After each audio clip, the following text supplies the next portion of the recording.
Isn't it always so funny how there's these little things in life that we just take for being true, but we really all know that they're not at all, not even close to being true. Eat gum, it's not gonna stay in your stomach for 7 years, and we all know we use more than 10% of our brains. So why did they make a whole movie talking about how we only use 10% of our brains, aka limitless? It makes no sense. We all know that this just isn't true. But the biggest one of all that I think that we all kind of realize but aren't realizing is this adage that Warren Buffett's main investment strategy was investing into the stock market. And I think this is a terrible way to really think about how Warren Buffett built his wealth. There's all these things that break down like I buy low value stocks and sell them for higher. But realistically, we all know that's not how he built his wealth. And by the end of this video, I'm going to share with you the real reason why Warren Buffett's investment strategy is actually something much different, and you can implement it too if you're trying to build a massive wealth. Maybe if you're trying to be an evil billionaire and take over the world, this would also help towards that too. By the way, guys, this is Fly Stewie. You're listening to the Uneducated Investor podcast. Feel free to leave a like, a comment, subscribe, because that, my friends, is how we actually grow. It helps the YouTube algorithm. So hit that like button, baby. Just flick it a little bit. Yeah, girl, just flick that button. And if you're listening on the podcast, of course, write a 5-star review on iTunes, because that's how we grow, baby. But if you're watching the YouTube right now, there's actually this cool little thing that I want you guys to see. Essentially, this cool little infographic that breaks down how Warren Buffett earned his money in the early days. And of course, if you're watching on YouTube, you're gonna notice that I'm doing a lot of sweating. That's because it is like 1,000,000 degrees. I'm Canadian, so I'm never really used to this ever in my life. Like us Canadians, we're used to igloos. Literally, we're used to igloos. We're not used to it being above 0 degrees Celsius or 40 degrees Fahrenheit. So right now I'm burning, but just don't mind the sweat. I have a big light in my face. Anyways, let's talk about Warren Buffett, man. I'm tired of complaining. So this is a cool little infographic by CNBC that breaks down how Warren Buffett made his money in the early years. So I just want to go through this with you because this really outlines the real way Warren Buffett makes his money today. So it starts at the age of 5. Warren Buffett, he was born in the 1930s, the dirty 30s. This is when they went through the Great Depression. This was like a 10-year economic crash, basically. I think it was like worldwide, but mainly in the States for this example, obviously. And through this year, no one was making money, no one was getting paid, but somehow Warren Buffett, at the age of 5, he was born. Let me get his birthday up for you guys. Buffett age, I spelled age wrong. He was born literally 1930. So the age of 5, 1935, his first business ever, according to him, is he sold Chiclets gum on the sidewalk.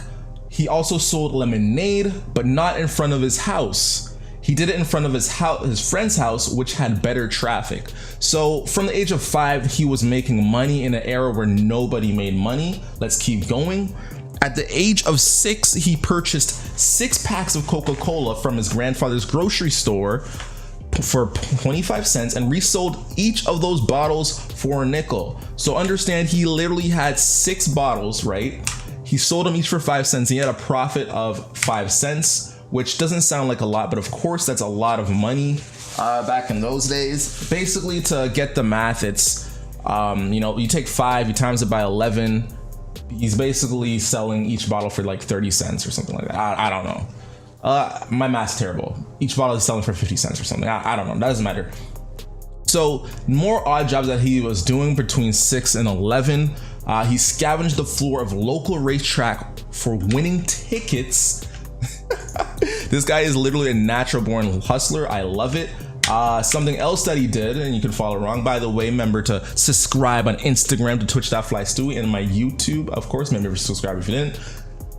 More things, odd jobs he did between 6 and 11. He collected and sold used golf balls organized by Brandon Price. He sold peanuts and popcorn at University of Omaha football games. At age 11, through his various activities, Buffett had, by the age 11, $120, which he used to buy his first investment.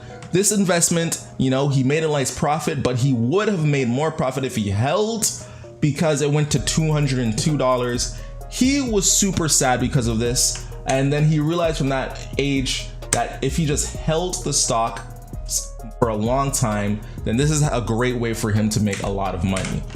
Moving on. Age 12, he started Stable Boy Selections with a friend. The boys use a typewriter to type up a tip sheet for horse track racing based on mathematical odds. Now, one of the things that I really hope that you've gotten a nice little taste of is the fact of how much of an entrepreneur this Warren Buffett is. He's literally going around and starting any business in the 1930s where no one is making money. He has such a business mindset. And if you haven't figured already what I'm alluding to the fact that this guy is a literal entrepreneur in his bones. He looks at business and looks at ways to maximize profit. Of course, in his early days, he did start investing at the age of 11, which the reason he started investing that early is his dad is a stockbroker. So he did have, that access to that knowledge. But understand that it's because of his business prowl and his opportunist mindset and that's his view on how he keeps making money. At age 12, people are barely going outside and playing, but he had a mindset for creating wealth at the super early age. Moving on. So age 13, this is one of his big things that he did, and a lot of people know him for this, is he started delivering newspapers for the Washington Post. This was really big, like really big, just to see the mindset that this guy's in, right? So he's delivering newspapers for the Washington Post. He's getting paid per paper he delivers, right? And then he's expanding his route to sell more newspapers. However, one of the smart things that he did at the time was he basically started delivering competitors' newspapers to the exact same houses of the Washington Post.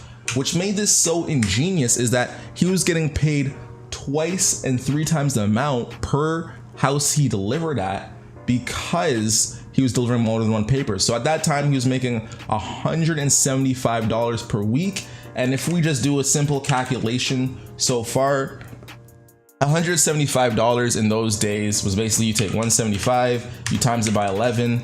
He was making $2,000 a week in our dollars, which at that time would be more than his teachers were making per week, which is ridiculous. And this is a huge one right here. At the age of 13, he filed his first tax return, and he used his bike as a $35 deduction. This is huge, and I'll tell you why later. Age 14, he invested in 40 acres of Nebraska farmland with $1,200 of his newspaper profits. He then got a tenant farmer who worked the land and shared their earnings with Buffett. So this is just ridiculous. Like, how are you a 14-year-old buying land? I thought, everyone thought that it was all investing in stocks is the way he made his money. But clearly, as you're seeing from this guy's in real estate. He's in side business. He's in side hustle. He's working a regular job. He's investing in stocks. He's doing every single thing economically that has the great opportunity to him to improve his wealth and to double his money. This guy is literally a businessman first. At this age, stocks are a side thing for him, a way to double his money when he's not doing anything maybe, but realistically, that's not what he's necessarily doing. He's making every opportunity counts. Now, let's get back to it, baby. Also, at the age of 14, he started the Wilson Coin Company. This is basically what he did is he went to barbershops, another famous story. He went to barbershops, sold them pinball machines, and then from there he split the profit 50-50 with the barbershop owners.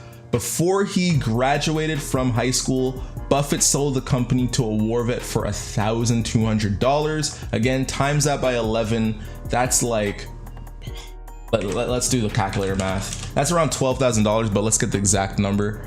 No, let's just say $12,000. Let's just times by 10, $12,000. By the time of his high school graduation, Buffett's net worth was $5,000, which equivalent to today's dollars is $55,000.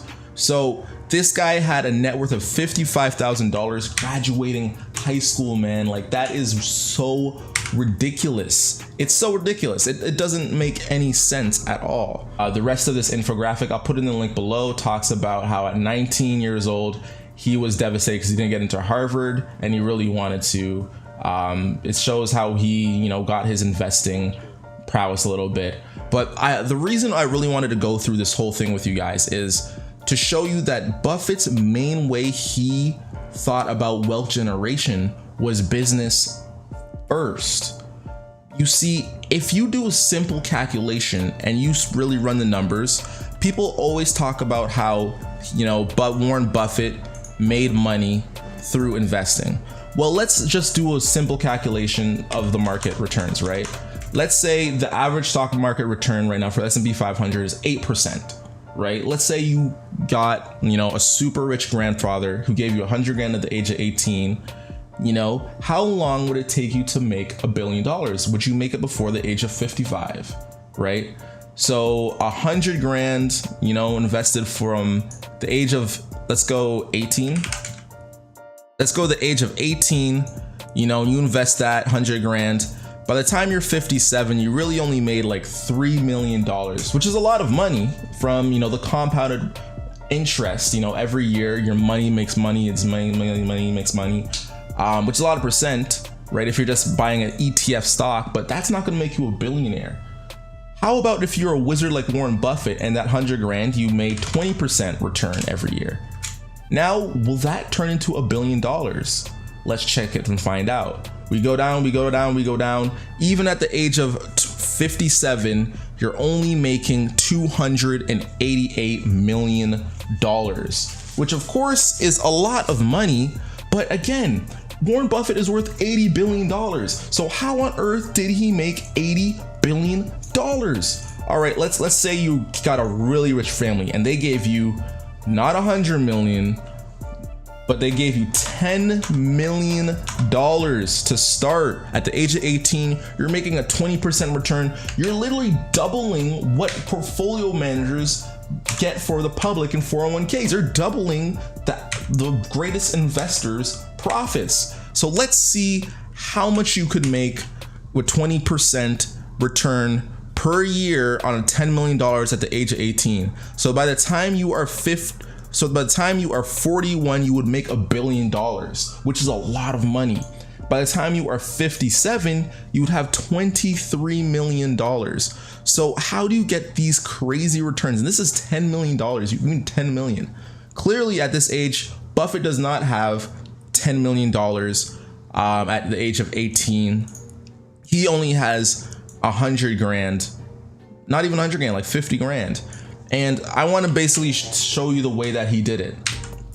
Essentially, Warren Buffett, the best way to think about him, and this is the biggest part of the whole video, and if you haven't got it by now, I'm sure that you will get it, is that Warren Buffett isn't actually an investor. He is an entrepreneur. And all of his biggest businesses or his biggest investments have been kind of from investing, but it's been mostly from buying a business. Because essentially when Warren Buffett buys a business, what he does is he creates the value from it after. One of the biggest acquisitions or the biggest wins of his life was buying a life insurance company, that's Geico, realizing that they got all of this cash flow from people paying into life insurance, and basically they would never take money out because they'd only need it out maybe end of life when there's dying. So he'd essentially have interest-free loans for 30 years, which he took and then invested after. So realistically, it wasn't necessarily that the stock was a great company, but it was the fact that he was able to derive more value from that company by investing. He's acquiring companies and then he's basically making them better businesses. Now, there's two concepts that I want you to take away from this video on how people really get their wealth and generate it to the next level.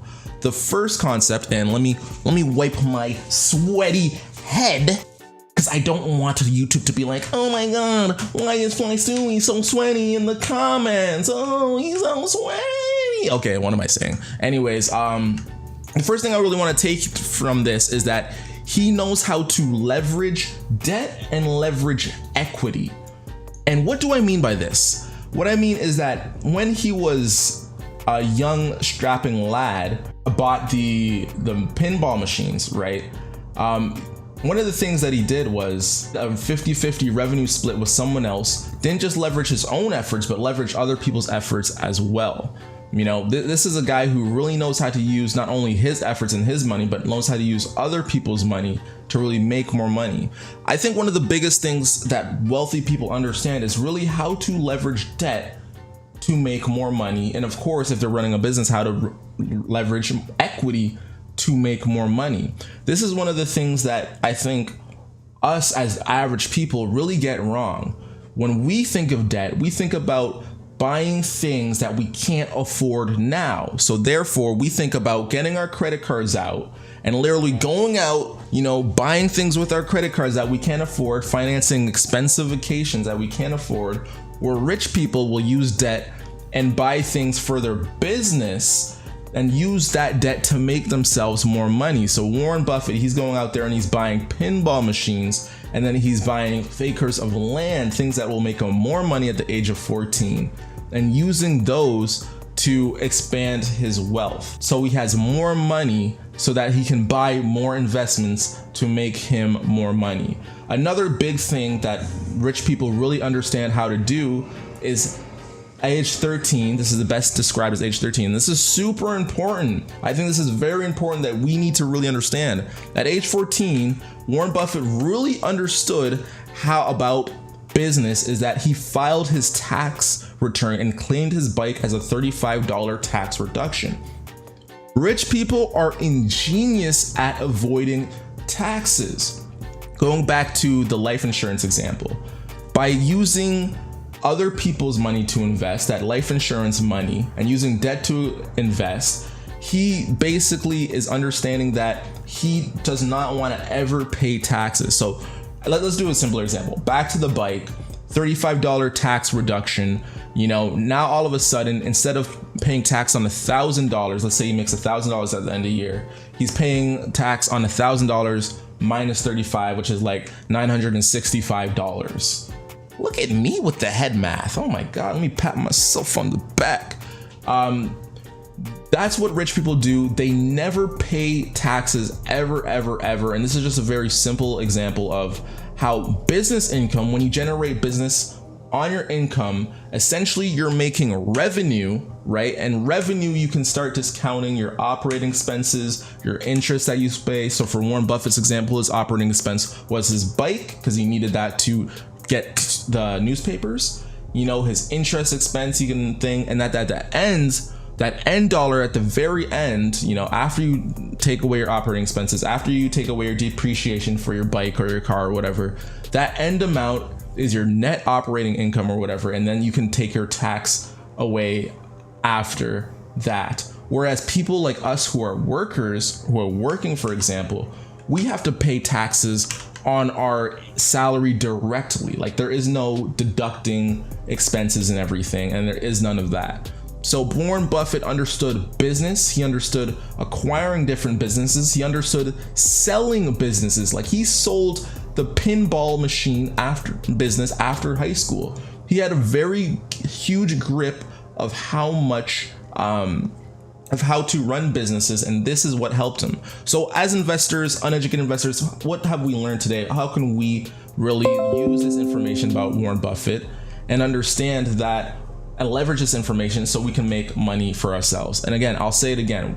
The first thing that we have to understand is that, of course, we need to learn how to invest, but it's clear that you have to learn how to run a business. A lot of these businesses that Warren Buffett ran, he did on a part-time basis. This one is his full-time business. So when he put his money into real estate and then reaped the crops of that farm, farmland, here, let me put the farmland back on the thing for you guys. When he reaped the benefits of the farmland, this was a part-time thing that he didn't need to do full-time. He basically hired someone to work the land for him, and then he got the 50-50 split with the farmland here. Bam, right here. And then when he had the pinball machine, it wasn't him necessarily going and operating those pinball machines with those people every day, but he got the 50-50 profit split with the barber shops, right, where the pinball machines were in. And with that money, he was able to, you know, get that money day in and day out on a part-time basis. So while he's still making his full-time income, you know, delivering newspapers, or while he's in school learning full-time, essentially, he was able to still make money on a part-time basis with business. And then using that business, he was able to have tax write-offs. So all of his capital that he bought, like the pinball machine, would be a tax write-off for him, something that lowers his taxable amount at the end of the year. So yes, he made money from stocks, but it was mostly from avoiding taxes and leveraging debt and leveraging equity to build his wealth. On my next video, I'm gonna really go over his biggest winners and losses on really those big crucial moments in his life, like Geico, like that life insurance company, on how we really built that wealth, and then show you guys a simple strategy or a simple way to think about wealth generation that we can use if you're really trying to become a filthy rich billionaire. If you like this video and if you made it to the end, because statistically they say that most of you don't make it to the end, comment that, yo, Fly Stewie, I made it to the end of the video, man. I'm a real Flight Crew member.